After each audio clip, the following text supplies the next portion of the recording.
conspiracy theories, taboos, like unexplained deaths, unexplained things like that. I also am interested in this sort of stuff, so yeah, and also knowing about like what you guys think and like people's different opinions, whether they believe in it or not, etc, etc. The first thing that this is the first episode, so the first one that I'm gonna do is not exactly like anything like, you know, crazy. It's not really a conspiracy theory. It is apparently actually a true story that is happened. So let me know if you have heard of this. I personally had never heard of this until now. But yeah, and if there's anything like you guys want me to cover or talk about, then you can let me know. But as I said, I really only want to accept requests when it comes to like on my Patreon or YouTube members. So if you want to request videos, then you can join my YouTube members and click the little join button, and then you can join and just pay like it's a small amount. There's like 3 levels, and the first one is quite cheap. So you join, and then you basically get like exclusive content behind the scenes and stuff, and you can also request videos, and I can do like a personal custom request video for you, if that makes sense. So this first episode is about the boy who broke the internet. Michael Gauss was a teenager when he almost broke the internet. At 15, he took down some of the world's biggest websites, including Amazon and CNN. Known as Mafia Boy, in 2000 he was a young man playing around with his computer who sent America spiraling into an unknown world of cyber attacks. Today he uses this knowledge to help defend the internet. Michael was born in West Island in Quebec, Canada. He had a turbulent early life with his parents divorcing when he was young. He lived with his mother while his father having custody on weekends. At 6, he felt isolated from his friends when he spent time with his father. To occupy him, his father brought home a personal computer from work. From the first time Michael saw it, he was mesmerised.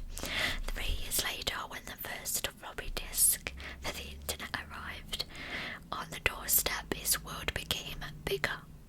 Although only a free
his fellow hackers.